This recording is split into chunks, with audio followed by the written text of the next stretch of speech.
Newborough is truly special. Home to a magnificent forest surrounded by sea and sand, a place to have fun and play, to relax and unwind, and forget about the pressures of modern life. It's home to an amazing array of wildlife, from seabirds and squirrels to butterflies and bats. The Liaison Partnership was set up in 2005 to explore the important features of the area and the role it plays in all our lives.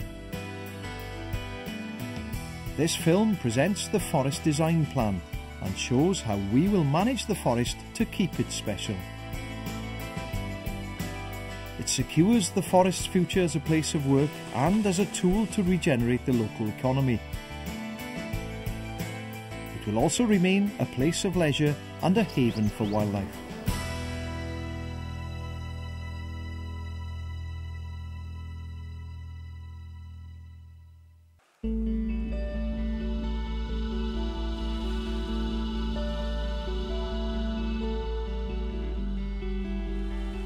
Newborough's sand dune system is an internationally important Special Area of Conservation, or SAC.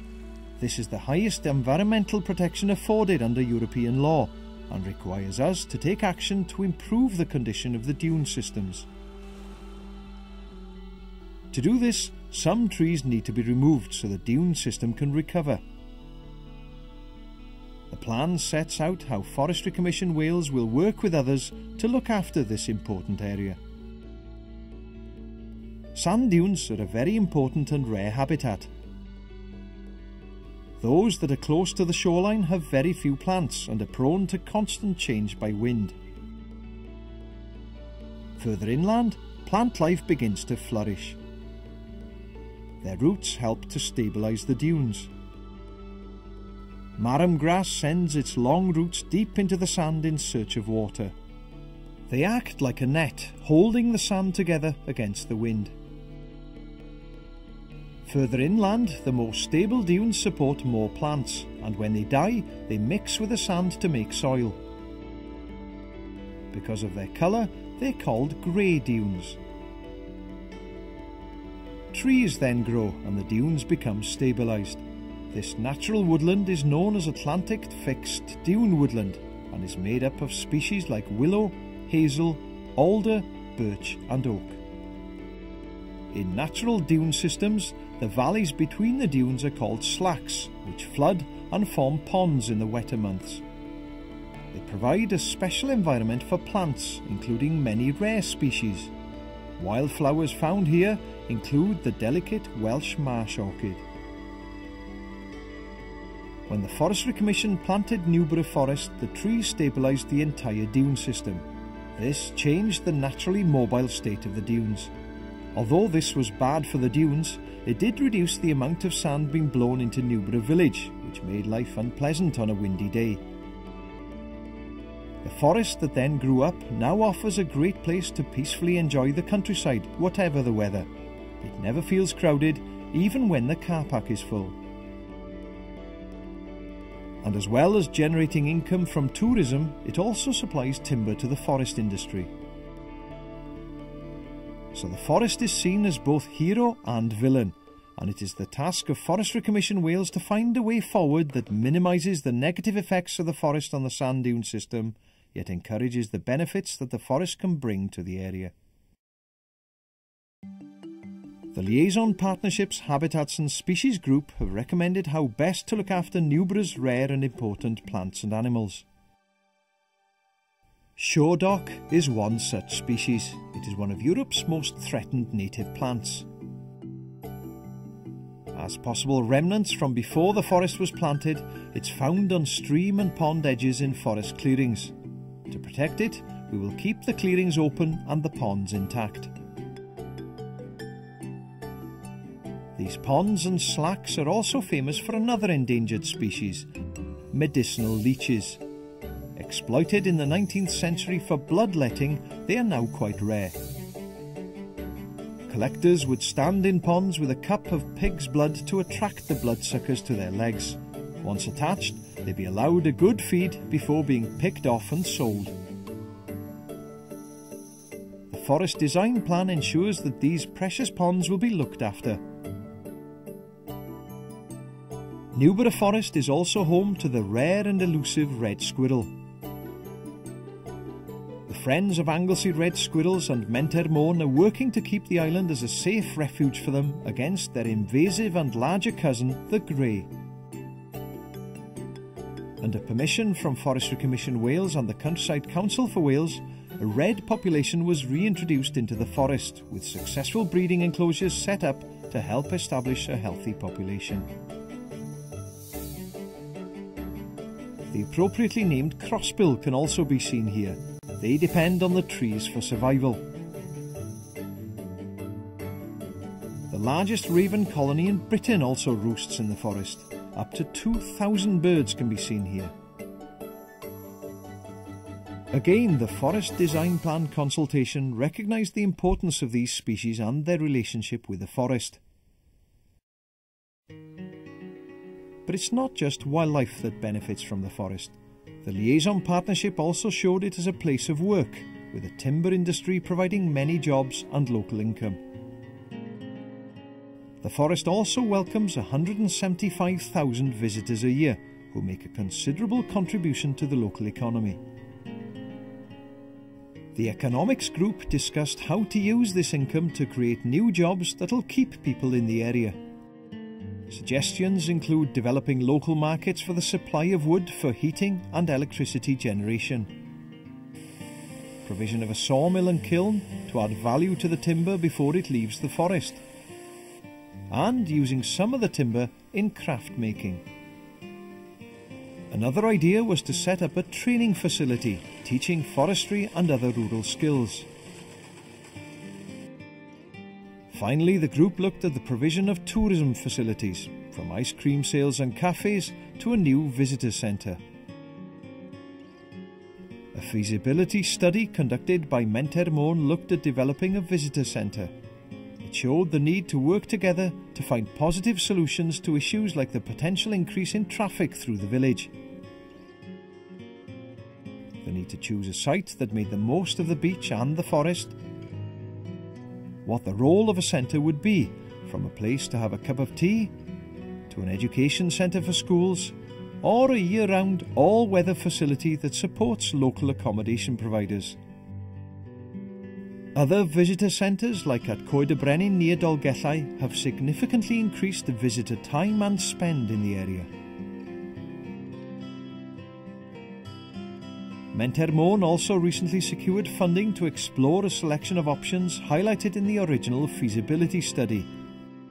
These could offer substantial local development opportunities. Forestry Commission Wales is happy to consider sensitive development proposals that deliver community benefits.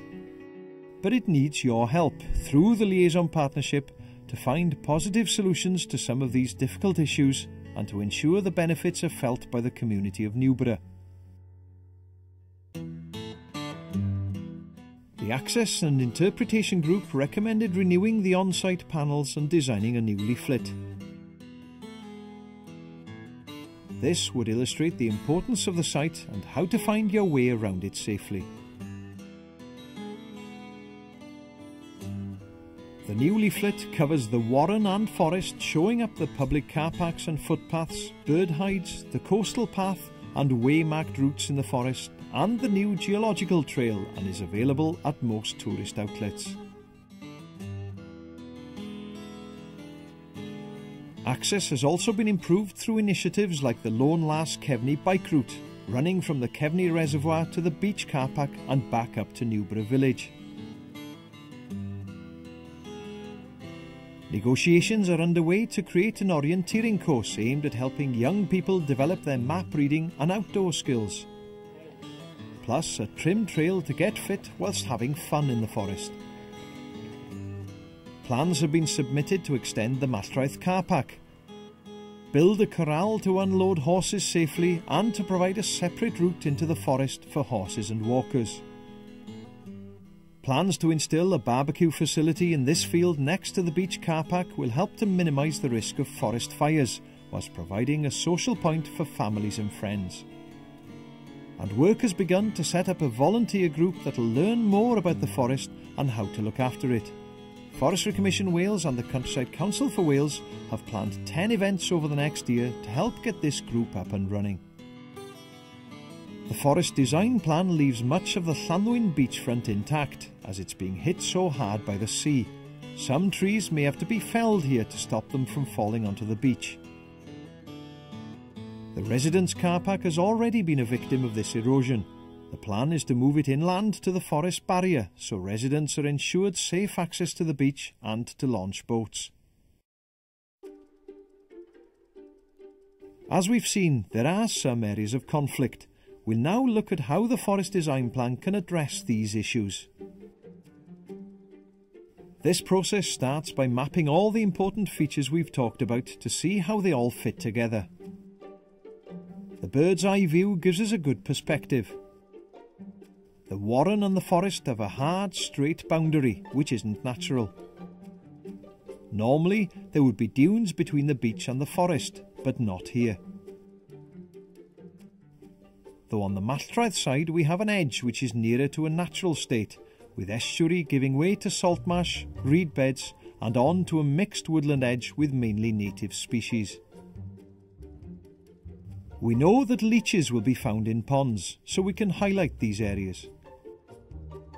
We also know that this habitat is improved by having an open and grazed area around it.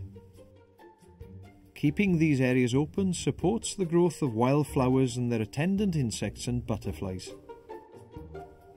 Some species like the shoredock have specific locations that must be protected and managed.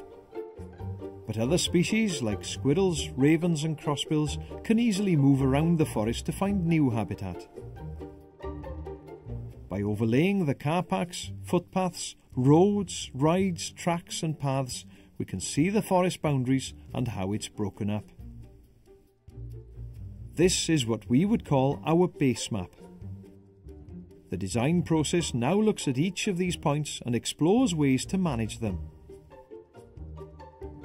The most contentious part of the plan is that we will be removing some of the forest through clear felling. These zones have been picked because they offer the most value to the dune system. Both these areas are on the hard front line against the sea. They're where the mobile dunes would naturally be found. Felling these trees will allow the dunes to move again, responding naturally to shoreline changes and softening the boundary between the forest, the beach and the dune system. As part of this process, we may have to remove some of the tree stumps on the edge closest to the sea so that the sand can move rather than being trapped by the roots. But they are far enough away from the village to make sure that the sand doesn't once more land there.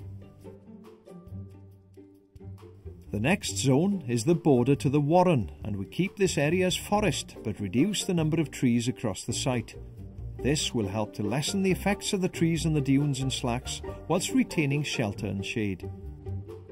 There are currently 500 trees per hectare in Zone 1, and we aim to bring this down to 100 mature trees and 150 younger trees per hectare over the next 25 years. Zone 2 has between 500 and 700 trees per hectare, and we aim to bring this down to about 200 mature trees and 200 younger trees per hectare that can replace the older trees as they are removed.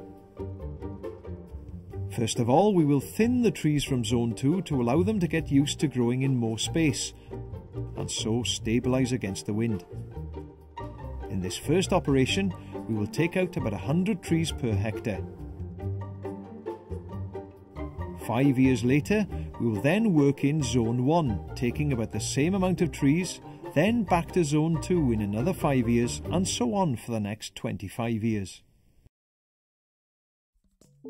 This animation shows how the thinning process will give a softer and more natural edge to the forest.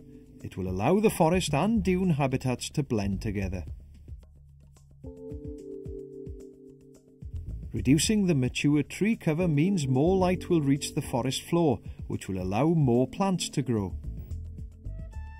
We expect that there will be some regeneration of some conifer and broadleaf trees, as well as species like bracken and bramble. As we remove more trees in successive operations, more light will enter the forest. It'll become more pleasant to walk in, and there'll be plenty of growing space for the remaining trees, like these specimens near the Matraeth car park. The ultimate aim is to maintain the levels of tree cover achieved by the thinning process.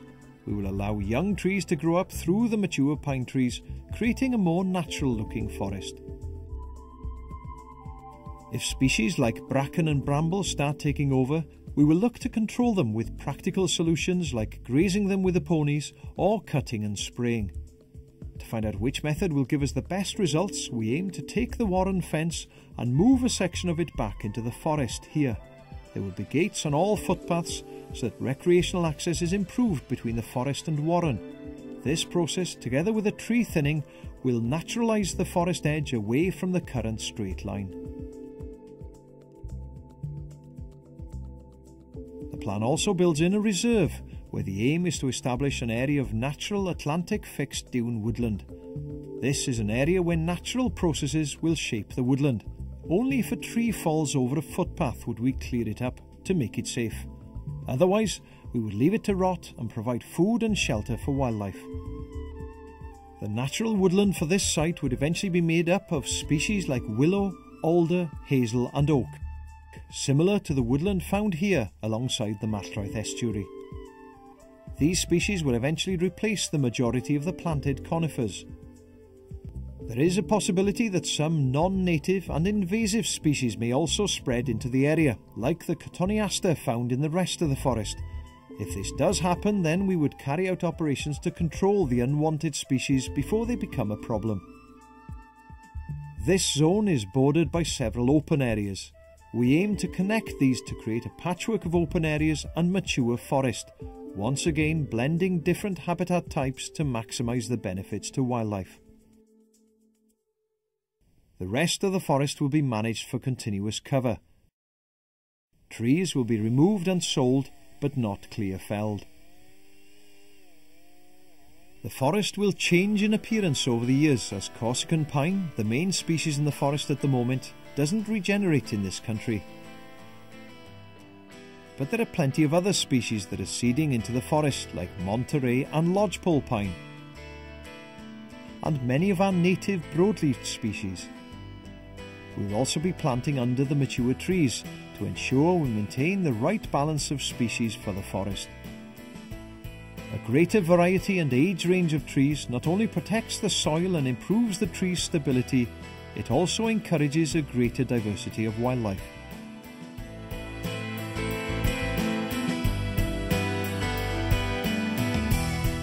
We feel that this plan reflects the aspirations of Forestry Commission Wales and the Liaison Partnership. It will give us a well-managed woodland that will serve all those who care for it and depend on it well into the future. Forestry Commission Wales and the Countryside Council for Wales would like to thank the members of the Liaison Partnership for all their hard work over the last few years in helping to bring this plan together.